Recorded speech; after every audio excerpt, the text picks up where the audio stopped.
It's Motley Crue right here on your classic metal show with Primal Scream. And I guess we probably heard Primal Screams all over the world as the debut of the Motley Crue The Dirt movie was available on Netflix yesterday. Yes, it was. 3 a.m. Eastern, it dropped. And you sat there waiting for it. I'm not going to lie. I went to it at midnight. It wasn't there. And then I Googled and saw that they don't release till 3 in the morning. Till midnight on the West Coast. Oh, okay. So I watched something else. I forget, what did I watch? Killing Gaddafi or something. You know me, always up for the happy stuff. Yeah, of course. So I watched like another documentary or two, and then I watched that. It's like, is it here yet? Is it here? I can't wait. I gotta see how they portray Nikki, man. And if it was broadcast on YouTube, you would have been the one to put up there first. Yeah, I was probably third because I went in at like 3 o'clock in like 15 seconds. Oh my! I might have been last. Yeah. If it was Ticketmaster, you would have gotten your seats up in the balcony by that time. That's right. Probably right on that. 15 seconds in, balcony seats. What the hell? The floor is already sold out 15 seconds in? That's right. 1 minute in, sold out. Yeah. Sold out, but I can buy them on StubHub for $600 a ticket. Right. Thanks. Oh, boy. So you watched it, huh? I did. I made an event of it, as I mentioned at the beginning of the show. Okay. And, it started off, again, you had to figure out who was narrating this thing from the beginning. Right. It wasn't clear whose voice this was at the very beginning. Right. And then you realize that each band member took turns narrating the movie or what their recollection were, or what part they played in the whole Motley saga. Right. But I did notice that the very beginning of the movie started off with some gratuitous sex. Of course. It was offensive. I was ready to turn it off right then. Yeah, as soon as I saw it was Tommy eating that girl out, making her squirt across the room, I was thinking to myself, "Holy shit! I didn't know Stephanie was around at that time, but apparently she was a Motley groupie. Apparently, yeah. So I was like, "Here she comes! She's gonna blow!" That was some awful squirting looking too, wasn't it? Yeah, it was a fountain. They looked like they squeezed a squirt bottle of water or something out of that. Yeah. Jesus Christ. Yeah. So it was just kind of bizarre, but of course they were trying to have an opening scene with that shock value. Oh yeah. Did it work? Were you shocked? No, not at all. No. From the very beginning, as soon as the first scenes started kicking in there, I thought the film was very campy. Yeah, it didn't have the look of like a reality. It looked very, I don't know, cheesy. Yeah, it was campy, cheesy. It just didn't have a look of like a real thing. Right, I agree. It was weird. It just had that weird vibe about it, like somebody filmed it on an iPhone or something. It's just kind of... It looked cheap. It did. That's exactly the word I'm looking for, cheap. It looked cheap. Yeah, it was very cheap. Which I'm sure they'll tell you, well, that's what we were going for, was that sleazy 80s strip feel, man. No, it just had a cheap feel about it. Yeah, I agree. So, again, you mentioned at the beginning of the show that this would not be any kind of a programming that I would normally watch. Right. And as I watched it, I go, yeah, this is the reason why I don't watch these things, typically. Right. But for show purposes and because of all the hype, I watched the thing from beginning to end. Sure. So that's my initial take right there. Okay. My initial take, and I watched it twice because my initial take was I absolutely hated it. I watched it and was like, this just stinks. I mean, the acting is bad. The timeline, and we will get way into that, but the timeline is just flat out broken. And I get it. I get they're trying to jam a lot of shit in, so they kind of rearrange some things. But you know what? Just make the movie longer. You know what? Is there a time limit on Netflix? Fucking Netflix, they've got 400 hours of To Make a Murderer. You know, you could go longer. You make it a little longer if that's what you indeed need to do. Well, maybe they didn't have the production money to go longer. Well, and that goes into what I really think is the problem here. I think that in 20 fucking years of talking about this bullshit, no one wanted to do it. And now more than ever, nobody wants to do it out of straight fear for Me Too and all that other fucking nonsense. So they didn't give them a big budget to do it. They gave them enough money to tell a soft tale of the dirt. Right. You know, I would call it the Petites dirt. It's not like real dirt. It's like, you know, fake dirt. Right. You know, it was soft. And what I really think was a huge problem. Look, you're not going to get many people. I just think that the marketing to this thing is bad. You're going to get hardcore fans that want to watch this. And I'm not going to lie, I have a bunch of friends that are actually having Motley Crue The Dirt watch parties tonight at their house. Is that right? I have several friends that are doing that, and I know that's going on all over the country. It's a phenomenon. It's going to be the biggest title Netflix has had in a while, probably since House of Cards. You know, it's going to be a big title for Netflix, and that's fine. But that being said, put the money into the thing. You know, put some coin into the thing and make it worthwhile to the people that are actually gonna care. You're not gonna be. This is not a Seth Rogen silly movie. You know, you've got a select audience for it. Hardcore fans, hardcore Motley Crue fans that are all 40 to 60-ish years old. That grew up watching the Crue, liking the Crue. And I was a big Crue fan, personally. I loved Motley Crue back in the day. And, you know, I'm in that demographic. And as somebody that's in that demographic, to have the timeline be as butchered as it was absolutely infuriating.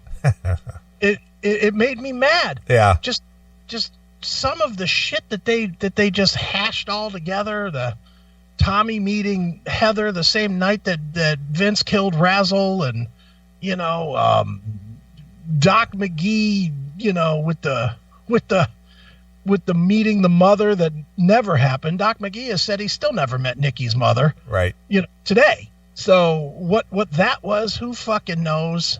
There was just a lot of time. You know, Skylar Neal shows up at the with Charisse at the beginning of the Theater of Pain tour. And she wasn't even born until right before Vince was thrown out of the band. You know, Skylar Neal was born in 91, I believe, and she died in 95. Right. So why was she showing up at the and walking, no less? So she's at least a year and a half old in 1985, according to the movie. Right. You know, so it was almost a 10-year swing of stupid there. You know, there's tons of timeline that were just wrong, and that drove me crazy. Another thing that drove me crazy was how they just ignored so many of the critical parts of their career and focused time on stupid parts of the career that made no sense. And I'll give the examples. The fact that there was no reference at all to the US Festival is criminal. That is when Motley Crue became Motley Crue. Right. Was the US Festival. That was a huge breakout platform for them. It's everyone regards that as the coming out of Motley Crue. Right. Not a mention of it at all. Nothing. That's one problem. Another one, not a mention of the Moscow Peace Festival. And correct me if I'm wrong, but that's when they all fucking fell off the wagon, isn't it? Pretty much on the plane. On the plane. Yeah. And none of that. No. And to me, that's the biggest problem. You know why there's none of that? Because then they would have to include other band guys. Right. And they didn't want to sell anybody out, which is fucking garbage. You know, if it happened, it happened if you're telling the true story. So you got these kind of scenes that are going on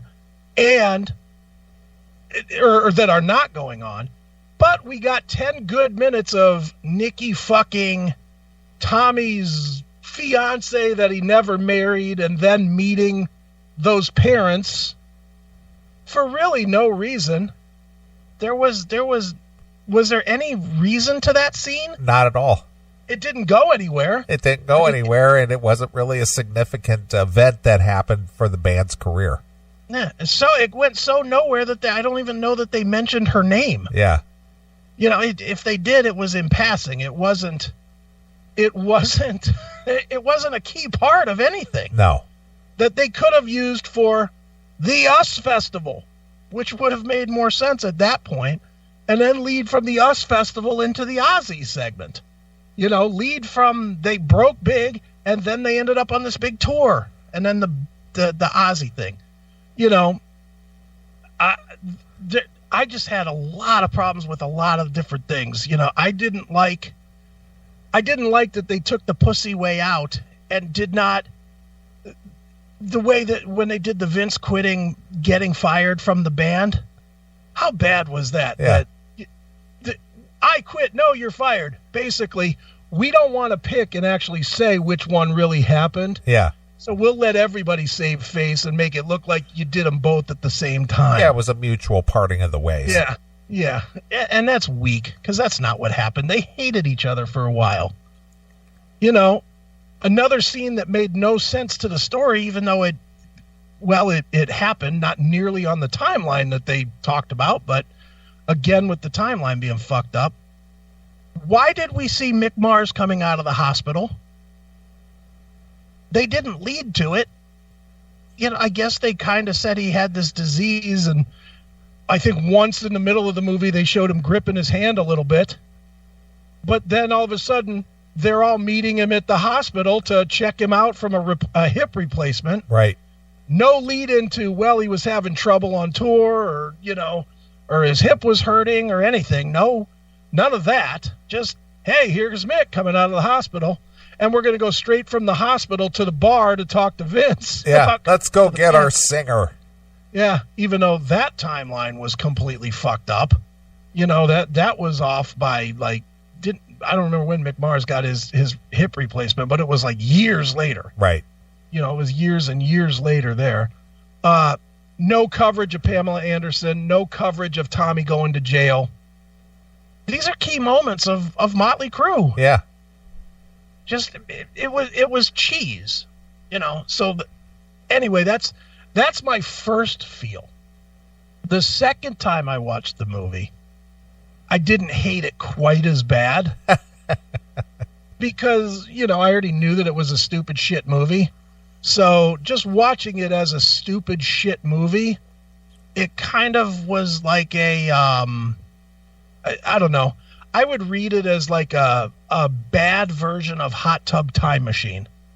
You know, it's cheesy, it's campy, it's really kind of dumb, but just seeing some hot chicks getting fucked and, you know, hearing some tunes that I like here and there. Yeah.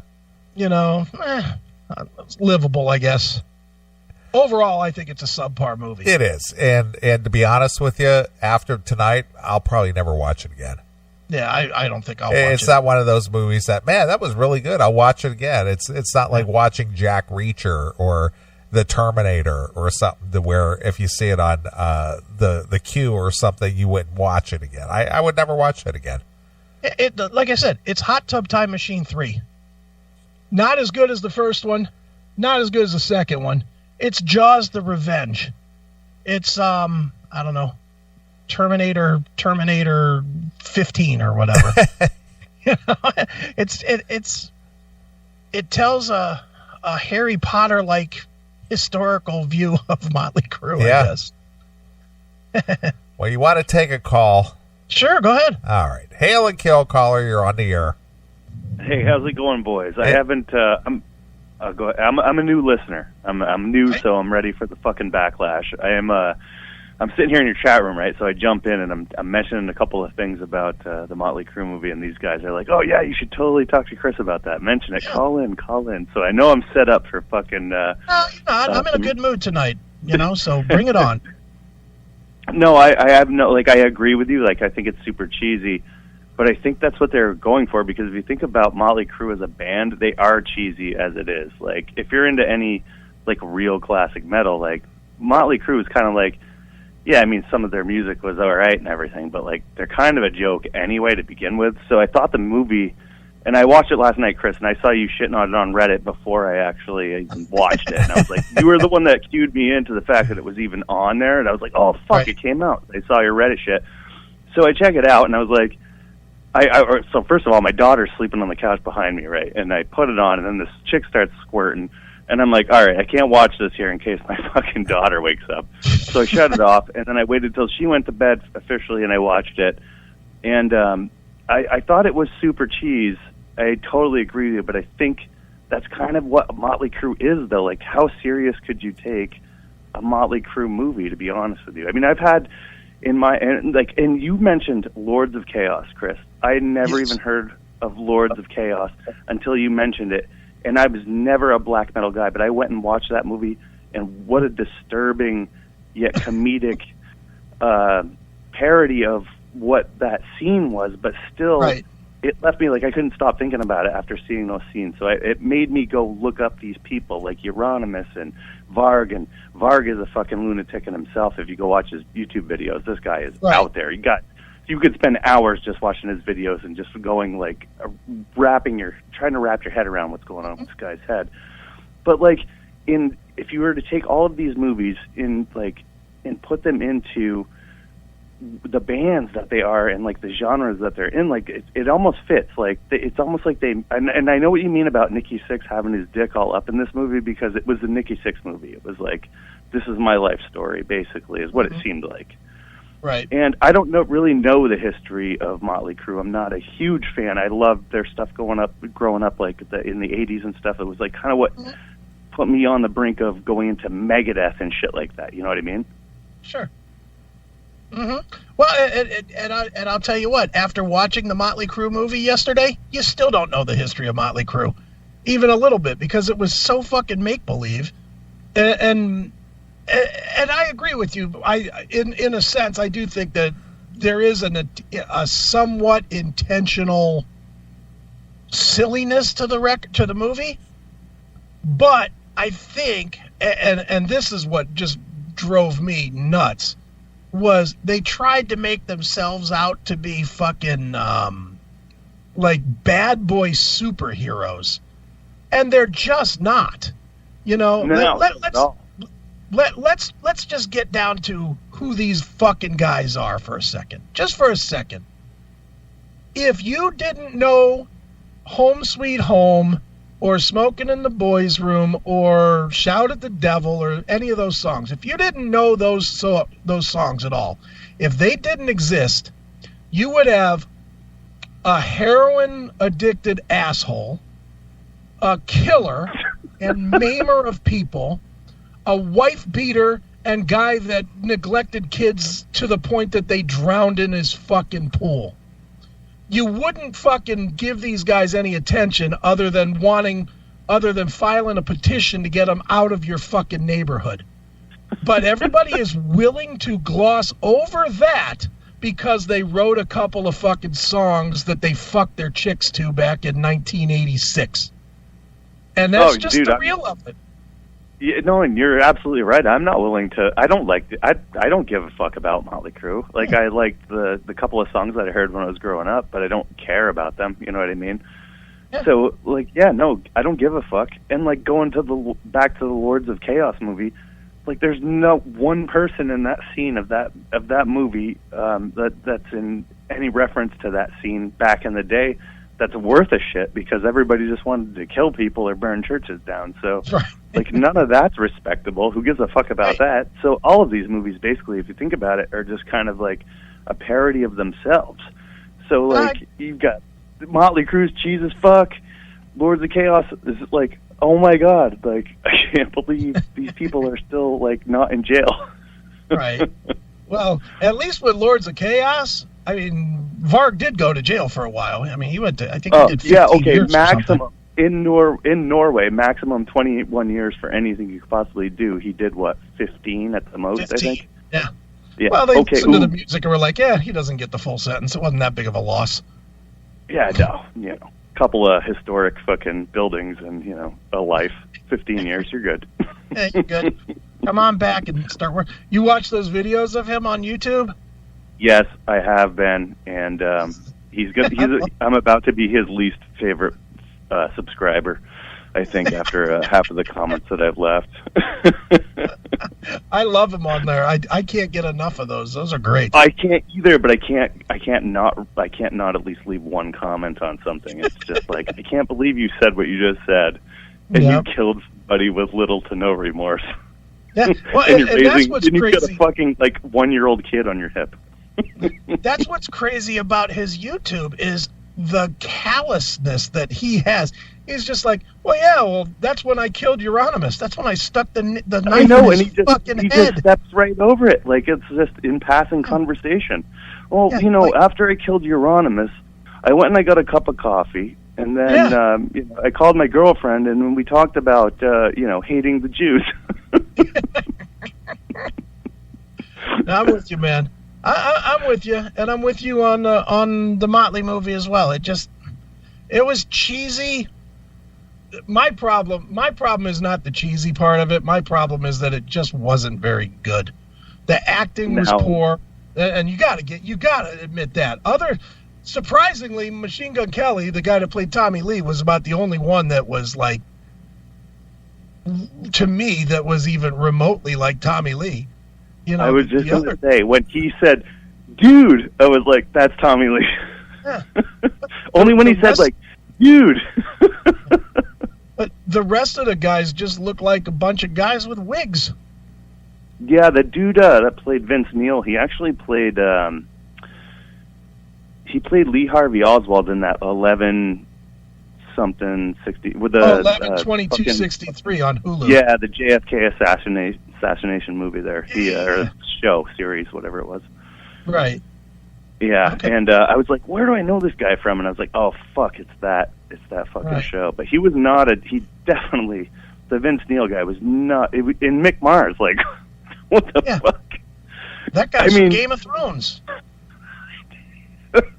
It's like, dude, and going back to the Vince Neil, that's another fucking timeline problem that I have.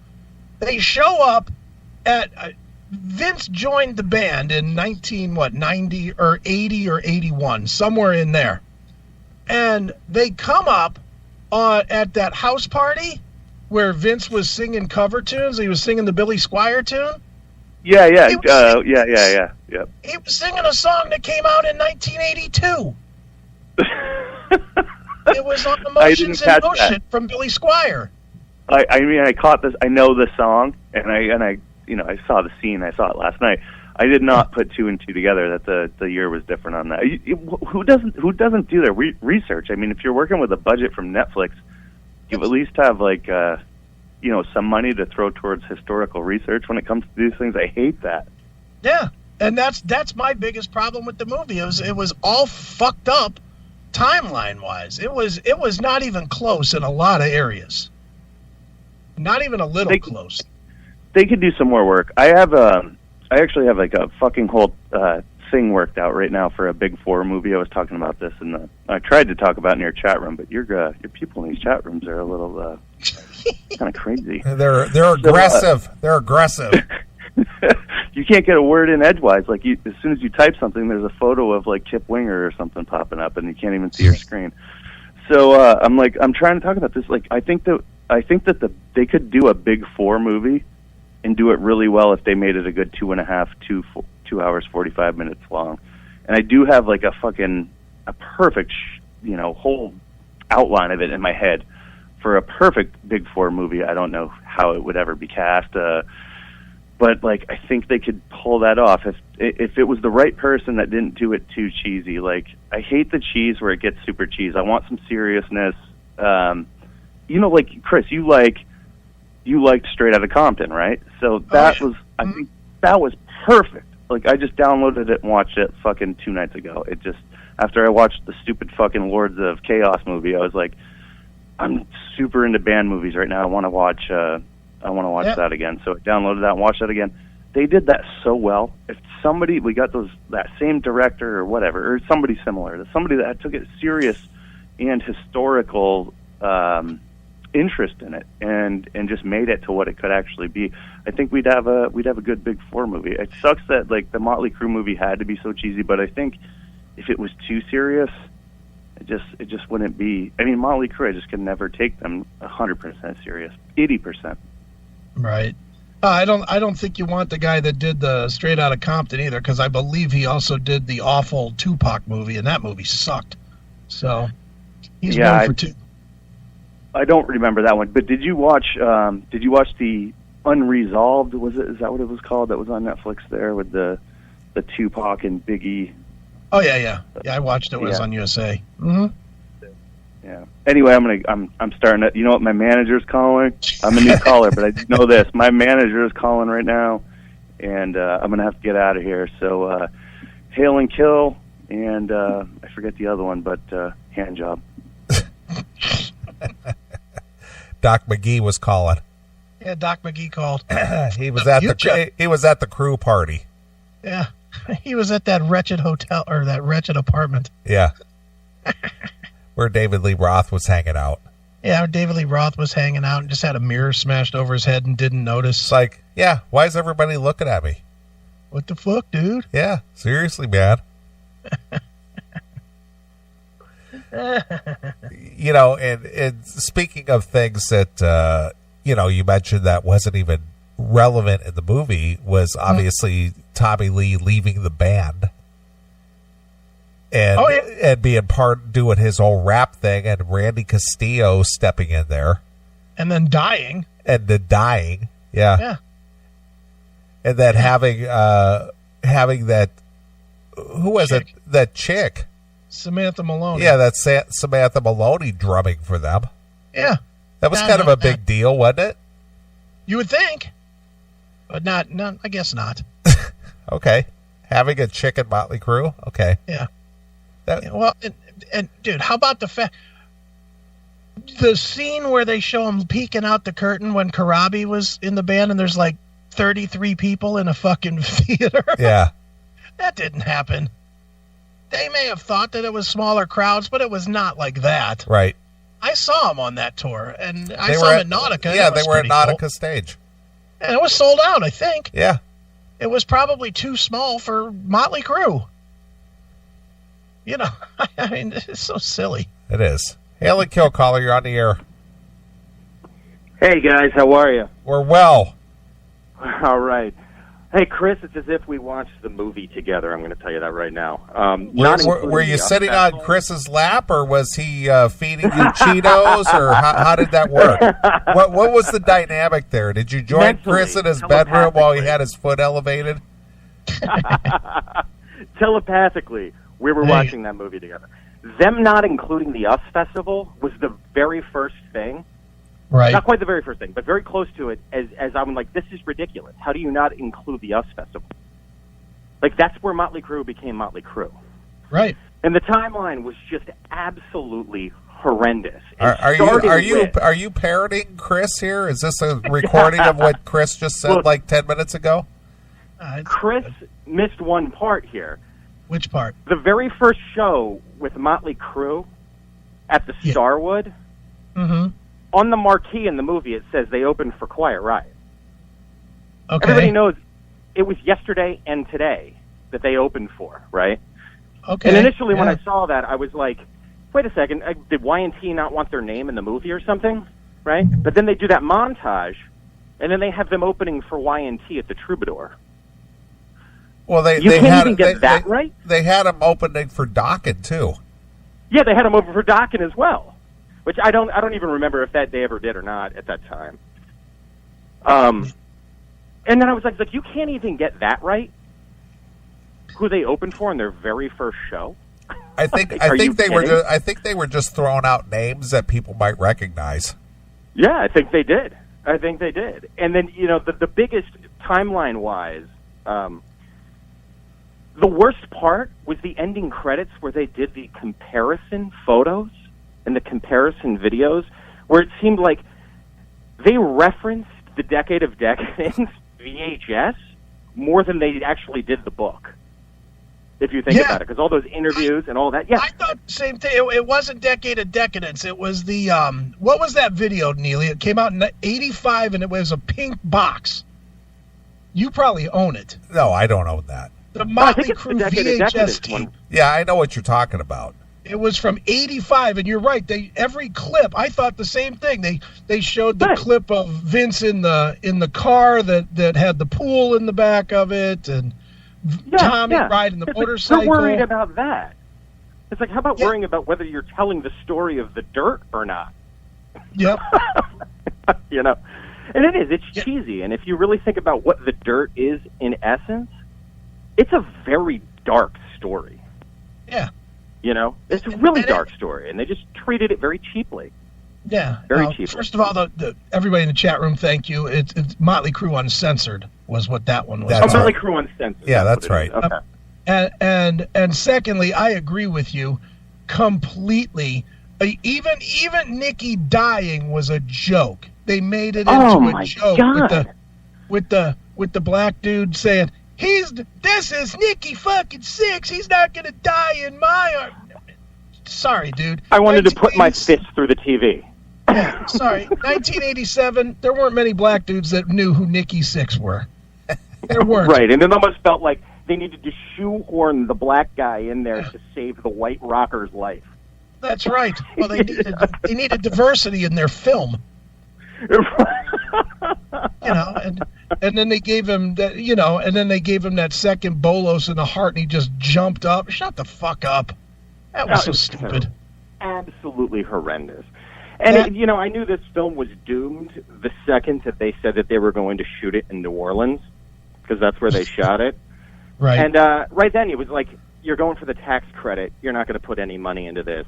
You're just going to kind of throw it out there on name and name only, and that's it. And sure enough, that's exactly what happened. Exactly what happened. Yeah, it was bad. And the best actor in the movie, actor in the movie is the guy that played John Corabi, because he didn't open his fucking mouth. Well, and tell me if you thought this too, either one of you or both. Was it me, or did they find a guy that had long hair but looked like Gary Cherone? Well, he did. He looked like the early extreme Gary Cherone with the longer curly hair. Almost, and since he looked like Gary Cherone at the Queen tribute. Well, and since they're so obsessed with the Van Halen, I almost wonder if that wasn't like a subtle shot that Corabi was their Gary Cherone for Van Halen.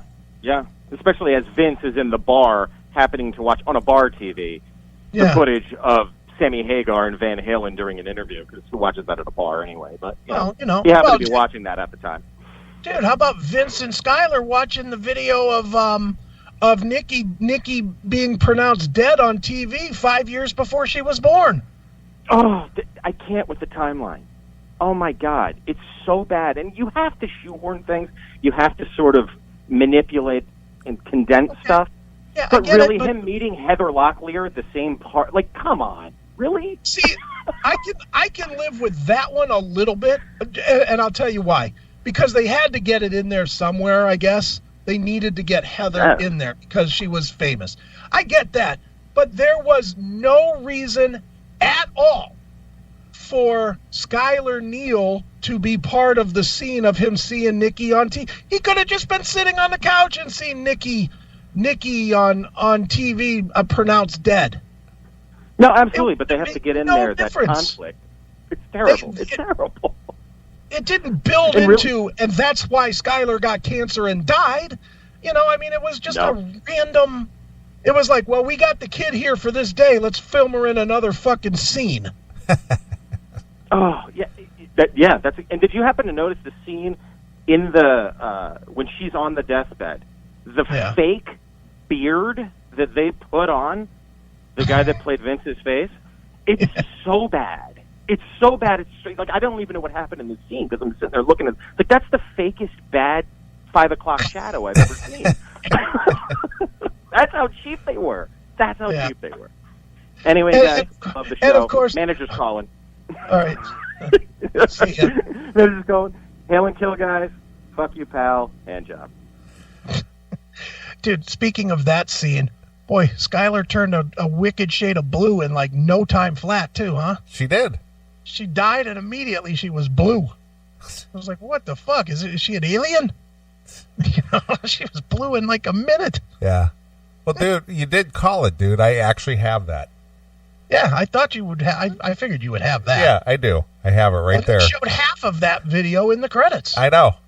I forgot. It's been so long that I've owned this that I forgot I even had it. Yeah, there it is. Motley Crue Uncensored. Yeah. I actually have the VHS copy. Hail and kill caller, you're on the air. Hey guys, it's Tim. Who? Tim. Oh, Tim, did you cast your Oscar vote? I love it. Of course you do. It's the best movie ever made, right? No, I didn't say that. So Tim, tell me what you loved about your John Lennon's movie.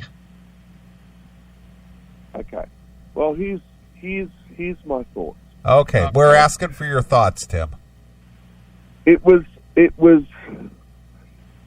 a lot of cool stuff was covered in it. What? Like what? Wait. When you make a flat out statement like this, I need you to give us examples. So, what was a lot of cool stuff? Like what? I enjoyed. I loved I've seen it. I've watched it 3 times. So 3 times. It hasn't even been out but 48 hours, and you watch it 3 times in a row.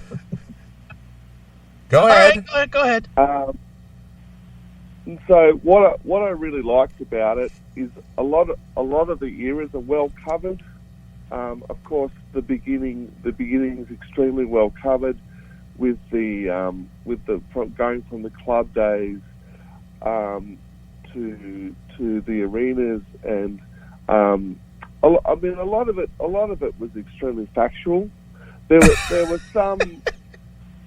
Well, I mean, no. Well, if you follow the book, a lot of it is what happened in the book. I'm not going to judge the acting or anything because I'm no judge of acting. I can't act, so I'm just saying. And you're acting right now, Tim. You're acting kind of stupid. Well, what's unusual about that? Look, it was great. It's great. It's just great watching a movie about your favourite band. I love the fact that John Corabi was covered. Yeah, for what? All 15 seconds? Well, I mean, but really, in the band's history, he was only there for 5 years. You know? As much as I. Well, he was only there for 5 years. He was only there for 5 years. They gave Skylar Neal a 10-year arc, and she was only there for 4. Well, that made me cry. That was, cry. Come on, Tim. Really? Tim, you know what? I have to make a trip to Australia because I got to see what goes on in that house. Tim, be honest. You cried like tears? yes. Oh my God! You are really invested in this. There's some things I didn't like. What? For example, you didn't like the girl squirting at the very beginning of the movie? Well, that's the first scene in the book. You know, I like that they didn't sugarcoat anything. Sugarcoat anything. How about the way that Vince got fired? That wasn't sugar-coated? Well, how was that sugar-coated? Well, because they decide. They just left it as, well, he quit. No, you're fired. They left it neutral so that neither one would have to look bad in the movie.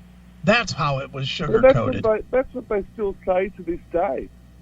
I don't buy that. I mean, you know, you watch the behind the music, and you watch the there was another thing, like a biography thing. You know, the biography channel. They did a thing, and both Nikki and Vince are saying, and Nikki said, "Well, it depends if you ask Vince, if you ask me."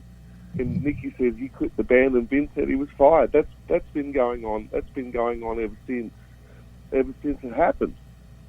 Okay, but Vince said he was fired. But Vince in the movie said he quit. Well, this is Nikki says he quit the band, and Vince said he was fired. Yeah, but in the movie, Nikki fired Vince, and Vince quit. So even that's flipped over. Well, yeah, I know, but that's so it's not factual. Somebody's lying somewhere, and it's not sugar-coated. And I mean, the drug scenes were pretty intense, and there were times in the movie, to be honest, where I was watching this, as well as I know the story of this band. There were times in the movie I was watching, and I was going, "Why do I like this band?" You know, like it was pretty. I mean, the way it's depicted. I mean, they didn't sugarcoat the drugs. They didn't sugarcoat any of the sex. They didn't sugarcoat. I mean. It's definitely not a PC movie at all. I agree with that. It's not a PC movie. It's not even a real movie. It's a fucking fictional movie. And I'm interested in your perspective, Chris. I mean, you were a huge Motley Crue fan. I still am. I love the early stuff.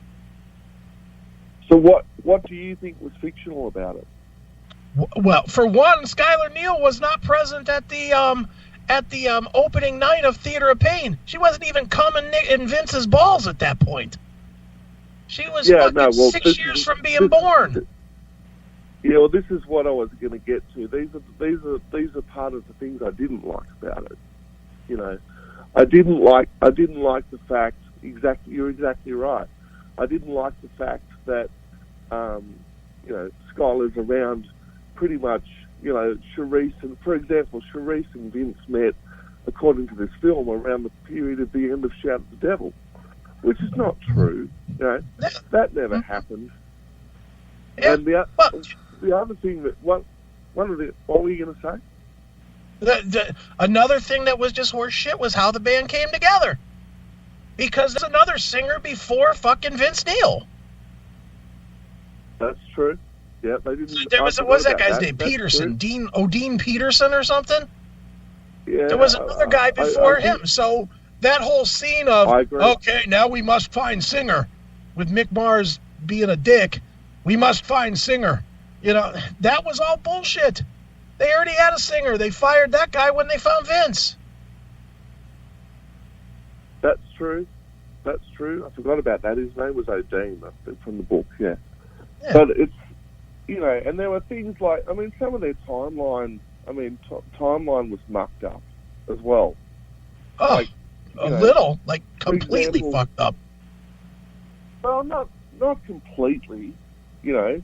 There were things like the girls, you know, the girls song was playing in the middle of the Theater of the Pain tour, you know.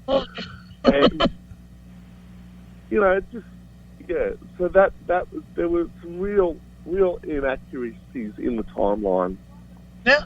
Well, dude, how about the fact that they were all in the studio? That scene, the scene where they're all in the studio and the producer or Zutant or whoever looks at him and says, "Look at how fucked up they are. They can't even work." They tried to play that off like that was Theater of Pain. That wasn't how Theater of Pain was. That was Girls, Girls, Girls when they were all fucked up and couldn't work. and they had to piece his part Theater and fucking Theater of together. Pain was So Theater of Pain was the same. I don't think so. Girls was worse. I think Theater of Pain, they still were aggressive. They still were trying to make their mark. They were not over the top huge at that point. Home Sweet Home is what put them over the top. And Doc McGee was never talking to Tom Zutaut about the fact that they wanted to get their masters back in Theater of Pain. I mean, that didn't happen, you know. And the whole thing of, you know, Nicky going to visit Tommy and apologising for the wedding, and then them going to pick Mick Mars out of the hospital, and let's go and get our singer, and then we just want to talk, Vinny. That meeting didn't go anything like that. No, you know? No, they showed up with a bunch of lawyers, if I remember the story right, and the lawyers worked it out. Alan Kovac organised it, and they got together with Bert Stein or whoever Vince's manager was at the time, and you know they engineered the whole thing to get the band back together. And Nicky, apparently, you know, Nicky turned up with a shirt that said John on it, you know, for example. They weren't into getting Vince Neil back into the band at all. They hated each other. Right. You know, and Vince Neil wasn't into it either. You know, he was sitting there like a big pile of blubber. So, yeah. So those are the things I didn't like about it. Well, they didn't even cover that Vince went out as a solo artist either. They just more or less made him out that he just hung out in a bar all the time. That's true too. Yep. Well, he was hanging out in a bar a lot because of Skylar. It's true.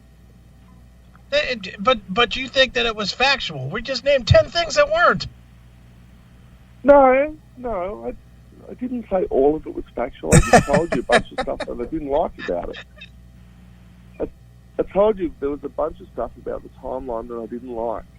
Yeah. But overall, I enjoyed the movie, and I'm not going to judge the actors. I don't even know who half the actors are. Yeah, nobody did. So, well, is that true? Don't people know who those guys are? I have no idea who they are. The Mick Mars guy is from Game of Thrones, and the guy that just called said that the Vince guy was in that James Franco show from Hulu, that 11/22/63, and Tommy Lee was Machine Gun Kelly, the rapper, and I don't know who fucking Nicky was. I have no idea. So do you think it was better or worse? Do you guys think it was better or worse than Rockstar? I think worse. Way worse. I'll watch Rockstar again, but I'll never watch this Motley Crue movie again. I thought Rockstar was a better movie. Yeah. I'm telling you, Tim, it's like if Rockstar had a sequel, The Dirt would be the sequel. Not as good as the original. Yeah, I love the new tunes, and but and it's cool to have a Motley Crue movie, even if it is, a bit. Even if it stinks. Yeah. I don't think it stinks. But I can't judge actors. I just enjoyed the movie. But there were things that annoyed me about it. Yeah. Here's the thing, Tim. You're the most diehard Motley Crue fan in the world. And if you're coming off of it saying, there's a lot of things I didn't like about it, what does that say for the average fan? Well, I mean, it's not that I didn't like, but I'm looking at it as it's not that I enjoyed the movie, right? But there were a lot of things I didn't like about the factual inaccuracies in it. Mm-hmm. Tim, are you a fan of... As a movie, I loved it. Are you a fan of, Dexy's Midnight Runners? No. Okay, good, perfect. Would you watch a movie about Dexy's Midnight Runners? is there a movie about? No, would you watch one if there was one? If there was one, would you watch it? Probably not. So there you go. Well, Probably that's the not. whole thing. The reason you like this is because it's your favorite fucking band. Yeah, that's true. That would be true. So you're That not would be true. objective. No, but I freely admitted on this show. In fact, I'll admit it again. Yeah. I admit when it comes to this band, I don't think I'm capable of being objective. I think you're right. Yeah, no, I admit it, and I've admitted that several times to friends or anybody. You know, I don't think when it comes to Motley Crue, I don't think I'm capable of being objective. I don't think I'm capable of being objective when it comes to the Rolling Stones. You know, there's certain bands. It's like comfort music. You know, it's like when I hear that voice and that drum sound and that, I think I think I like it because I like that sound. I just come alive.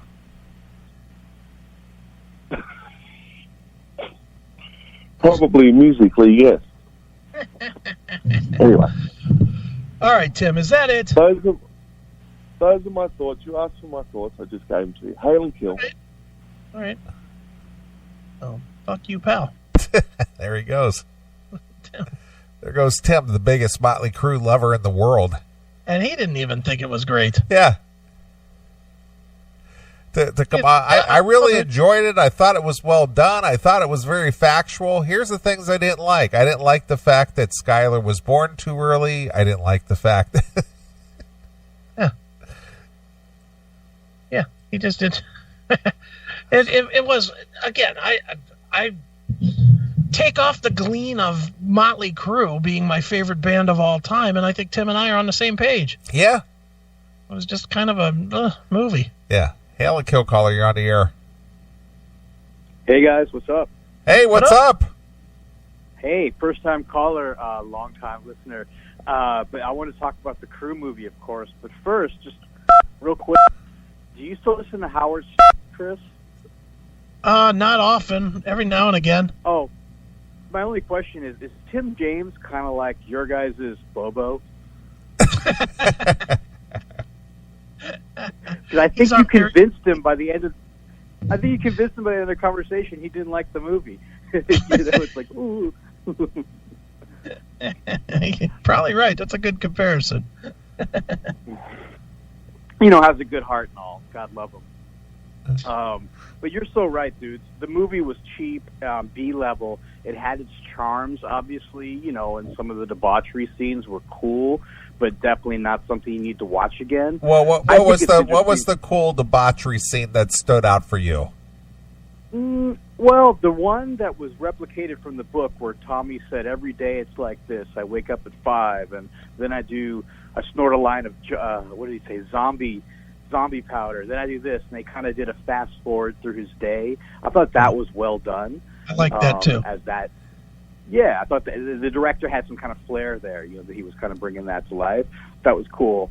And I think some of the '80s stuff, just the vibe of Sunset Strip, came alive, especially for people like me who live in LA, where Sunset Strip is not like that anymore. It's like Disneyland now. You kind of wish you could go back to that. So I think that was good. But yeah, dudes, I mean, here's the real question.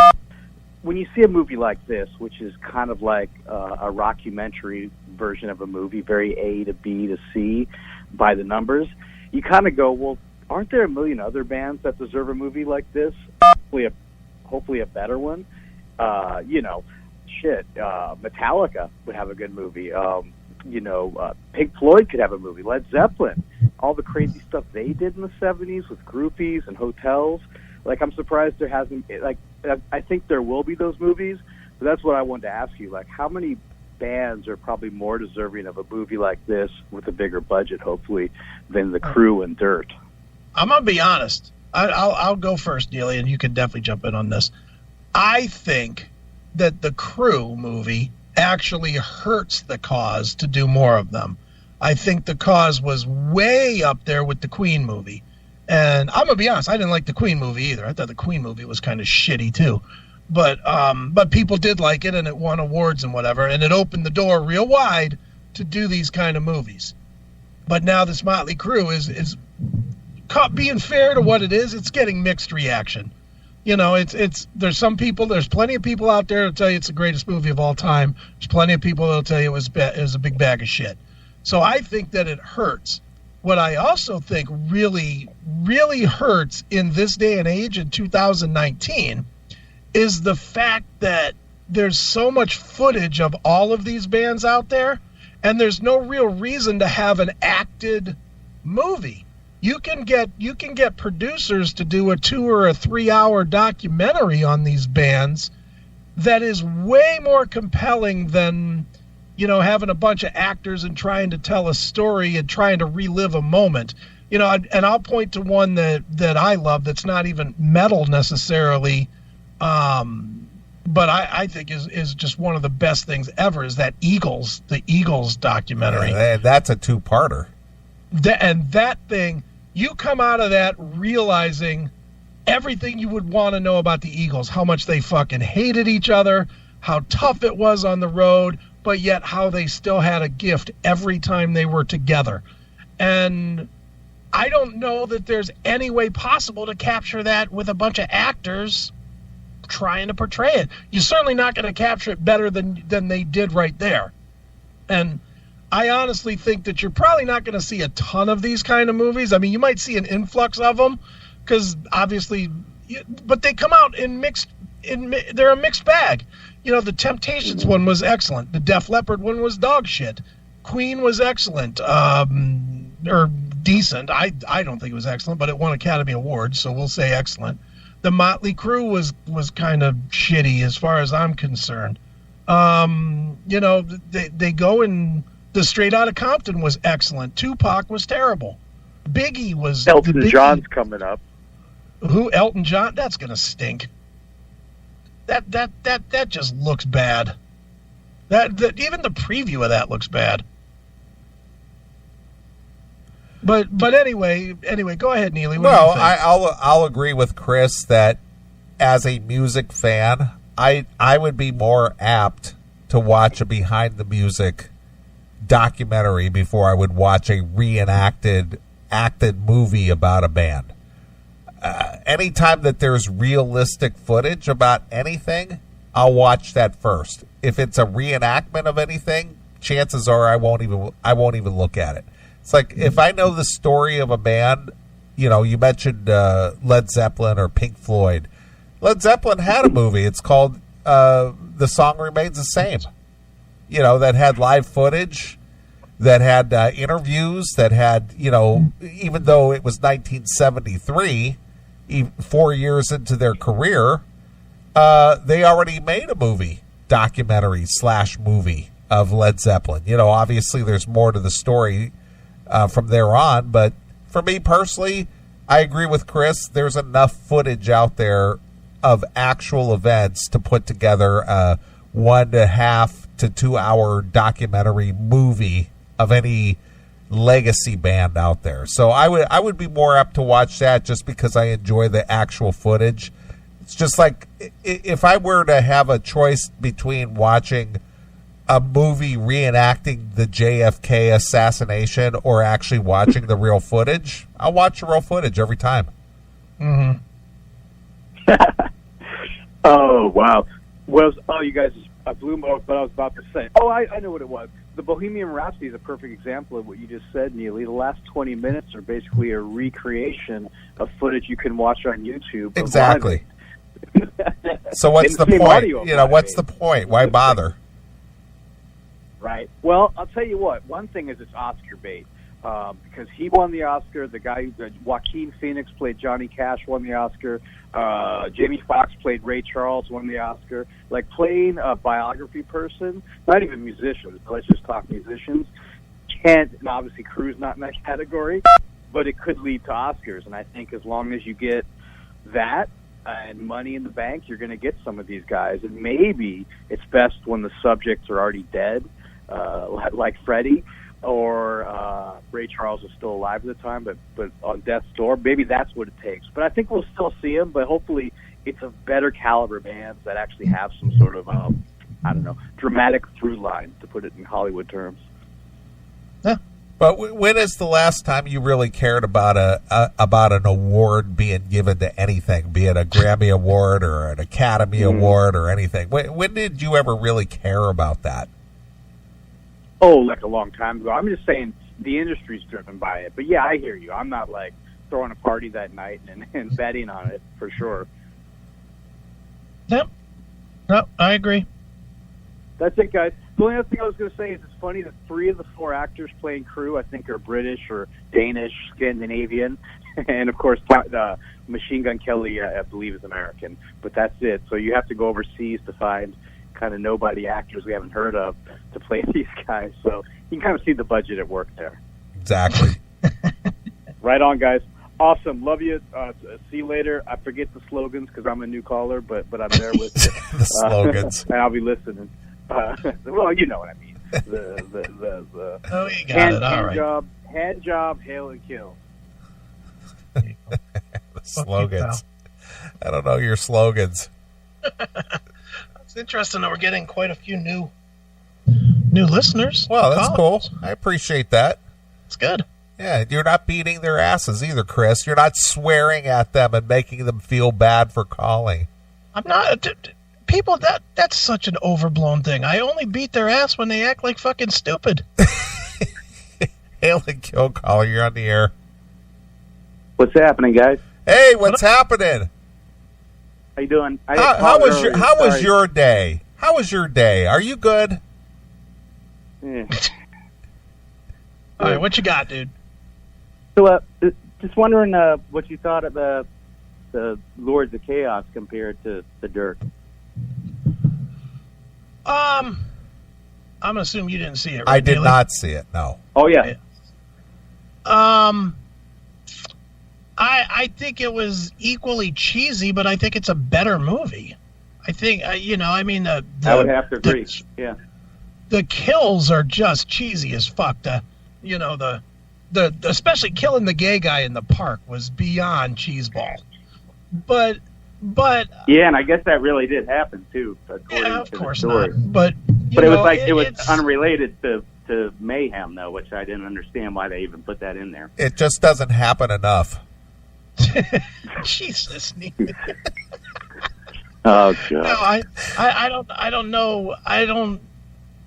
It was cheesy, but it was brutal. I mean, the way they killed Euronymous was fucking brutal. Good Lord, that was tough. But yes, I don't know.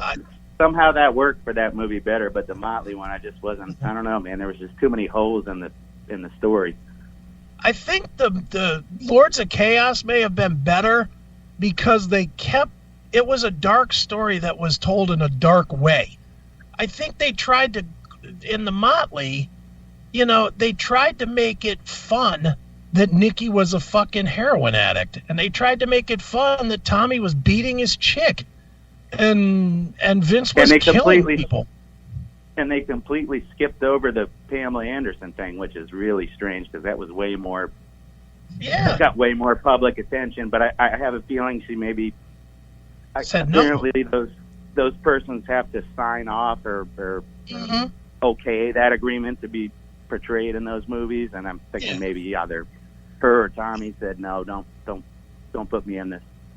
She probably did, but the part that I, going back to what I was saying, I thought that they took the darker parts in the Dirt and tried to make them, I don't want to say fun because that's not the right word, but not as lighthearted, disgusting. Like when Razzle got killed. They got that was weird. I see the colors of the rainbow. Yeah, it's like Christmas. Yeah, it's like, stop it. Stop trying to make it like it was this glorified ending to a great life. It was a douchebag that got killed in a drunk driving accident. That's what happened. Don't try to add sunshine to a fucking cloudy day, as the old song says. Yeah. I think the only good thing about it is, at least in this one, they were able to use the actual music. All the artist for the Lords of Chaos told those directors to fuck off Yeah. and wouldn't let him use no music in the movie. But even that, but they didn't, because in what were they?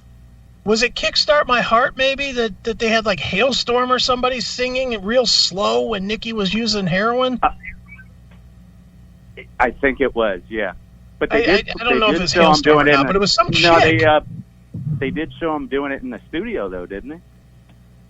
Yeah, I'm not saying that they didn't use some of their music, but they had the ability to use all of their music, and they didn't.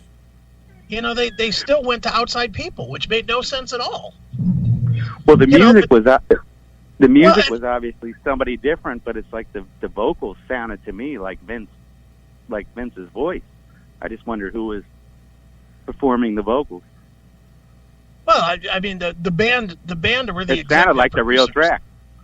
Well, it could have been, because the band were the executive producers, and they own the rights to all their music, so they could certainly use their own music. Yeah, and they're not going to put somebody that doesn't play the songs correctly on. I think I would hope not, anyways. But it seems like they definitely cut a lot of corners in the production there. That's putting it lightly. That's a very nice way to put it, sir. Cutting some corners. I'm not too attached to this band, so I can be. They cut corners on that thing and make it smooth as a cue ball. I like a couple songs from Motley, and yeah, I agree with Chris. They were cool the first two albums. They kind of lost me after that. I just always found their music to be kind of anemic, if that makes sense, compared to the other LA bands that were happening. And I'm a guitar player too, so you know, compared to Dawkins and Rat and all the other their contemporaries, I had a hard time latching on to them.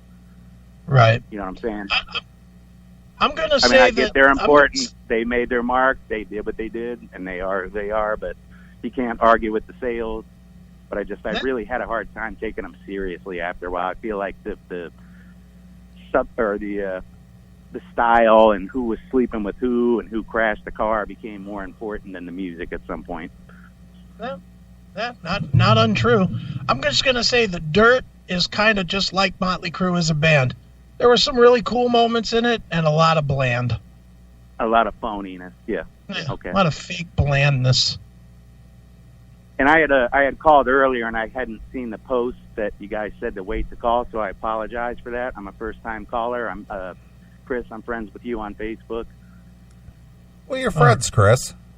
Hey, one of my buddies. Yeah, close buddies. My good friend. I sound like Eddie now. Yeah, my good friend Chris Aiken. That reminds me of my good friend Paul Stanley. You sound like the retarded Eddie Trunk. Is there any other? I just saw him. I did the prog rock cruise.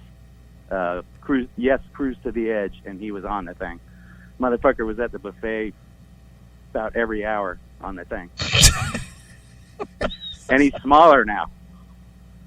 I don't know, but I stayed away from him. I did want to say, why do you whine so much? Oh my God, it's kills. So, anyways, I know the lines are blowing up, guys. Man, love you. I'll check back soon, and thanks for taking my call. All right, hail and kill. Hail and kill. Fuck you, pal. And job. There's a guy who remembered all the slogans. There you go. Oh, that was the other thing. I noticed that they used a Corvette in the scene that killed Razzle rather than a Pantera. Yeah, to want to wreck an expensive car. Yeah, well, they had a what was it? It looked like an '84 Corvette that they used for the accident. Right. It's like where's the Pantera? Oh, it's an expensive vehicle. I know. Probably got that one from the junkyard and just put a fucking Earl Scheib coat of paint on it. They probably did. Hail and kill, caller. You're on the air. Just a really quick one. I forgot to tell Chris. John Corabi is Thursday night, Chris. So I'll ring, which is Wednesday your time. So I'll ring back next weekend with John Corabi. Tell him what a big fan of the show you are, Tim. will. Go get your book signed. Yeah, I'm going to do that. I've already thought about that. All right. Cheese, hail and kill. All right. Goes Tim again. Would you like to hear some Reddit comments about this? Sure, absolutely. This one is from Dr. Detroit 723. All right. What a bag of fucks. I knew that fucking Tim would call in swinging from Six's ball sack. Nikki Sixx is my John Lennon. What a cum stain. Wow. Nikki Sixx is a poser, fag. He wasn't even a scumbag like he claimed. Woohoo, you Taco Bell on your dick. Woohoo, you put Taco Bell on your dick and had some fat chick groupie from Iowa stick it in her mouth. Newsflash, fuckhole. She was there for the Taco Bell. Nikki Sixx is my John Lennon. Shut the fuck up, Tim. So there's that. All right. And then there's another. Go ahead. Hail and kill caller. You're on the air. Hey, guys. What's going on? Hey, how was your day? Not too bad. I'm actually so bored now. I'm watching old $6 Million Man episodes. All right. And then listen to you guys at the same time, of course. But thought I'd tell you what I thought of the Dirt as well. Might as well just kind of jump the bandwagon on that. It's Neeley from Lima, by the way. How you guys doing? Hey, very well. Cool. It was kind of what I expected. Once I heard that Six kind of got rid of Paramount. I guess Paramount Pictures wanted to go ahead and take this film over. But you've seen what happened with Rockstar, where, with the Ripper Owens type thing. When Hollywood gets a hold of it, kind of gets embellished and, kind of taken out of proportion at that point. Oh, so, no, that actually happened exactly the way it was. You're mistaken. Right. That happened exactly the way it was spelled out there. And maybe, Nikki saw through that. Like, you know what? If Paramount gets a hold of this, now it's turned into the Dirt, meets, Rockstar at this point, and I don't want it to get out of hand, so we'll keep it cheesy like an old Lifetime movie with titties in it, See what happens with this. But overall, though, how do you condense that book into an hour and 48 minutes? Come on. You don't. How much can you really go at? Exactly. But see, dude, to me, that's a failing on them, not a positive on, well, they did the best saying, well, we did the best we could is a fucking cop-out. If you couldn't do it in an hour and a half, do it longer. And if you can't get the budget to do it longer, then don't do it. Why do something halfway? Either do it all the way or don't do it. It really reminded me of the Def Leppard one. It was kind of cheesy along that lines, even the lip syncing and, how quick they throw the songs together. I was like, oh, God, here we go. There's another Def Leppard documentary. So, I don't know. I guess it's just what I expected. I'm not thrilled, but I'm not disappointed either. It's kind of right there. There you go. That's all I got. Well, did you go to General Dynamics and see our great president give a speech over there the other day? Unfortunately, I work second trick, so I'm keeping up with it through Twitter and all that stuff. But I would have loved to have been there, honestly. Absolutely. So, hey, hail and kill, fuck you, pal, and hand job. There's my distant relative. Is he? Well, he's got the same last name and he's in the same area, so I'm sure that there must be a relation there some way. Mm-hmm. Who was your dad banging in Lima? Well, it didn't have to be my dad, that's for sure. He's spreading the seed. There's a few Neelys around. Mm-hmm. All from your dad's ball sack, it sounds like. Anything else about this? Well, we got another. Where'd that review go? Had another. Where is it? Here it is. Another review on Reddit. Okay. Well, I thought the Dirt was bad, and it is, but this just fucking sucks balls. If I ever see Six, I'm gonna fuck his ham before I fight him. Fuck his ham? That's what it says. Okay. Like Chris said, everybody always thought Nikki Sixx was dark and mysterious till Karabi got in the band. Turns out he wasn't. Man, fuck Nikki Sixx. He was never close to my John Lennon, but he was my idol for about 2 years in high school. Then I grew up and realized he was a lying, pretentious fuckwad cocksucker. Wow. And to be honest, a bit of a deranged psychopath. Who the fuck fakes being a heroin addict? And who the fuck exploits it and recovery for the sake of his image, which boils down to doing it for money? I'm all for everyone having a gig and a persona or whatever to make their way, but this cock-sucking homo is a straight-up liar. and then I'll stop ranting. Let's be real. Without Vince Neil's unique voice, love it or hate it, Crue would have been a middle-of-the-road average band, like Brides of Destruction or 6 a.m. Fuck Nikki Sixx in his dickhole. Wow. Eric Braverman. Again, Dr. Detroit. Okay. The second post. Boy, some people are just angry about this. They're very angry. I'm angry about this movie. They are. They definitely are not thrilled. Which I find to be funny, but it is what it is. It is what it is. All right, well let's play a Crue tune out of this segment here, and I'll let you pick it. All right. Well, then I'm gonna go old school and go with Livewire, just because it's fast and it rocks. Okay. Would that happen to be on the Livewire release? It's on the Too Fast for Love. Too fast for love. Right. All right, come on, baby. Right. All right. Well, here's some Motley Crue with Livewire exclusively here on your classic metal show.